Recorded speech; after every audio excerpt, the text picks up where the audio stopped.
For decades, South Sudan fought tirelessly for its independence. Under the visionary leadership of Dr. John Garang, the people of South Sudan dreamed of a nation free from oppression, a nation built on unity, equality, and hope. In 2011, that dream became a reality when South Sudan became Africa's youngest republic. But peace was fleeting. With the tragic and mysterious death of John Garang in 2005 in a helicopter crash, the nation spiraled into a cycle of civil conflict, corruption, and ethnic divisions that continue to threaten its very existence. In this exclusive episode, Daily Post Africa examines the forces obstructing South Sudan's path to lasting peace. South Sudan is rich in natural resources, particularly oil, which accounts for over 90% of its revenue. But instead of being a blessing, these resources have become a curse. Control over oil fields has fueled violent competition among political elites and armed groups. According to a 2018 report by the United Nations Panel of Experts on South Sudan, oil revenues have been used to finance armed conflict, with rival factions vying for control of key oil-producing regions like Unity and Upper Nile states. The country's wealth has attracted international powers, each vying for a piece of the pie. Much like the Democratic Republic of Congo, where minerals have fueled decades of conflict, South Sudan's resources have become a magnet for greed and exploitation. Foreign companies and governments, often under the guise of development, have deepened the crisis by backing rival factions. For instance, China National Petroleum Corporation, CNPC, and Malaysia's Petronas have been major players in South Sudan's oil industry. A 2020 report by Global Witness revealed that these companies have paid millions of dollars in signing bonuses and royalties to South Sudan's government, much of which has been siphoned off by corrupt officials. Meanwhile, European and American companies have also profited from South Sudan's resources, with Total Energies and ExxonMobil holding significant stakes in the country's oil blocks. These international actors have often turned a blind eye to the human cost of their operations, ensuring that the conflict continues to serve their interests.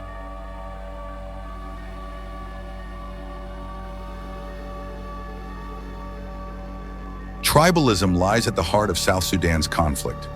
The government, led by President Salva Kiir, has been accused of favoring the Dinka tribe, his own ethnic group, while sidelining others. According to a 2021 report by the United Nations Commission on Human Rights in South Sudan, key government positions are disproportionately held by Dinka elites, leaving other tribes feeling marginalized and excluded. This divide is reflected in the uneven distribution of resources and infrastructure. In the northern regions where the Dinka are predominant, roads, hospitals, and schools have been developed. But in the southern regions, home to the Bari tribe and others, such infrastructure is virtually non-existent. This systemic inequality has deepened grievances and fueled rebellion, turning brother against brother in a nation that once fought together for freedom.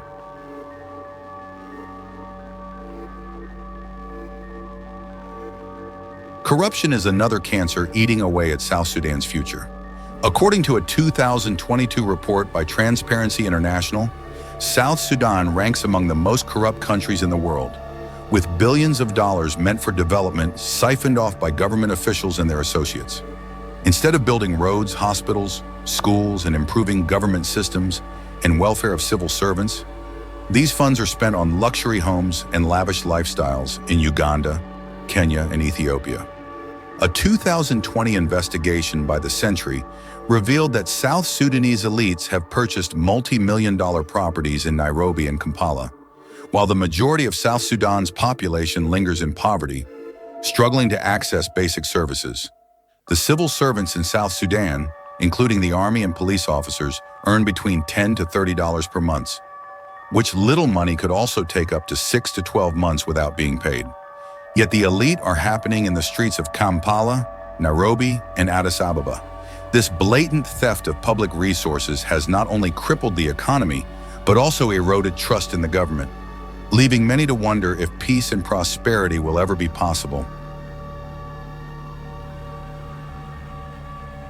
South Sudan's neighbors have played a significant role in its politics, but their involvement has often been controversial.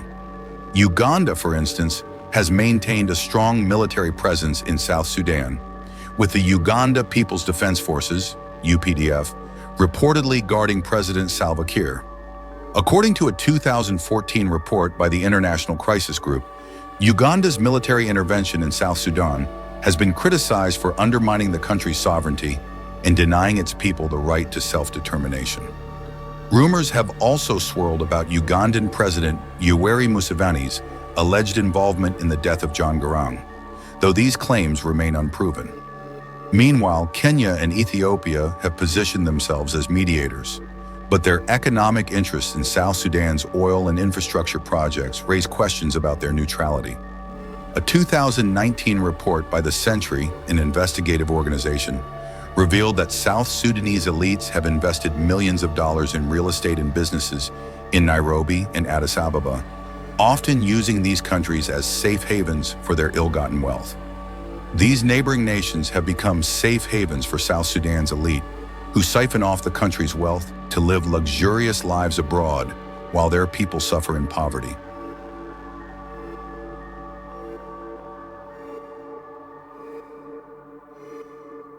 Leadership is crucial to any nation's stability, but South Sudan's President Salva Kiir has struggled to unite the country's 69 tribes. Unlike John Garang, who was seen as a unifying figure, Kiir has been criticized for his weak and indecisive leadership. According to a 2021 report by the International Crisis Group, Kiir's abrupt administrative decisions, often made without consultation, have exacerbated tensions. Critics argue that his inability to foster inclusivity and his reliance on tribal loyalties have weakened the foundation of the nation.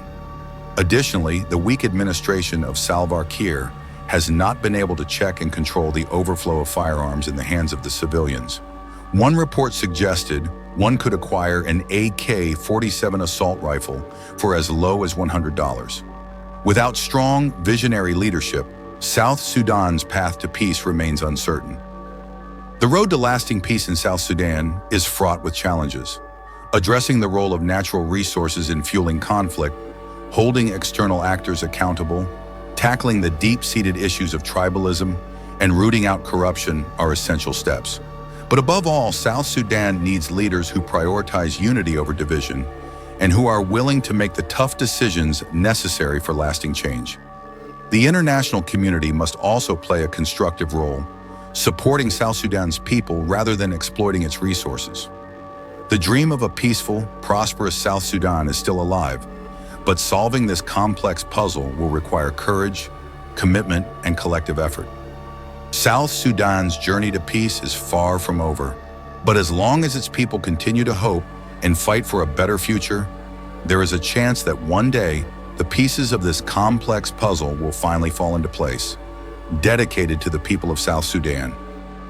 May peace prevail.